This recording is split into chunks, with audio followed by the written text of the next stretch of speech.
The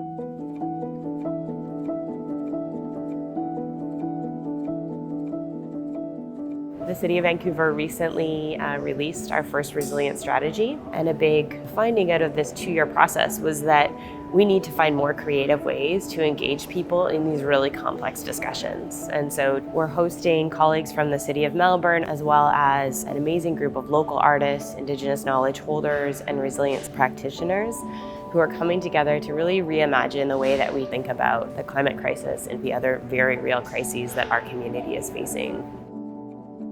Creating hypothetical scenarios for an emergency in some ways lightens the event and can take us into a kind of strategic, playful mindset where we're not so weighed down with the burden of an emergency that might be really threatening, really challenging.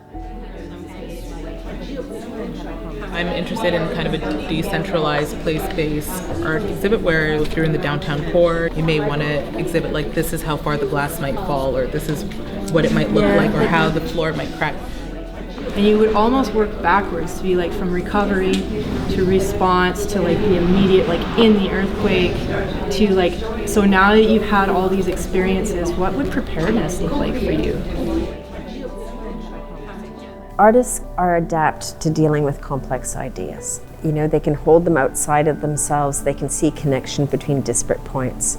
They're meaning makers, they're storytellers, they create experiences, they provoke dialogue.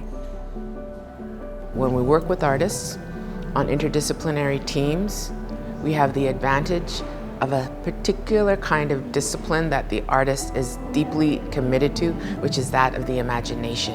And right now, our world and our people, our planet is suffering because we have a lack of imagination in one, what is possible, and two, how to think our way outside of the mess that's been created.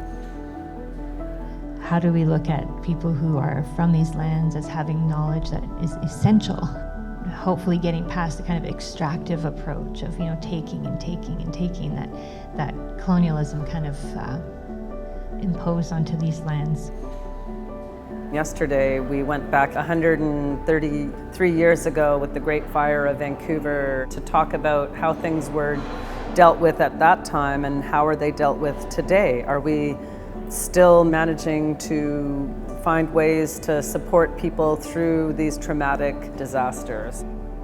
We almost become like the designated storytellers from these events that go back to our communities, informing and encouraging people to create their own resilience.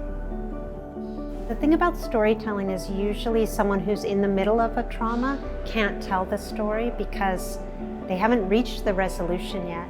And here we are as a whole society, as a whole global community, and we are in the trauma. And that's why it takes visionaries, imagination, working with people who are facts on the ground, understand the data. And our whole job right now in this precious 10 years that we have left is for a mass mobilization of everyday citizenry demanding change from our leaders in government. Let us see the beauty every day, and source our lives from its presence. Let us see the beauty every day. You can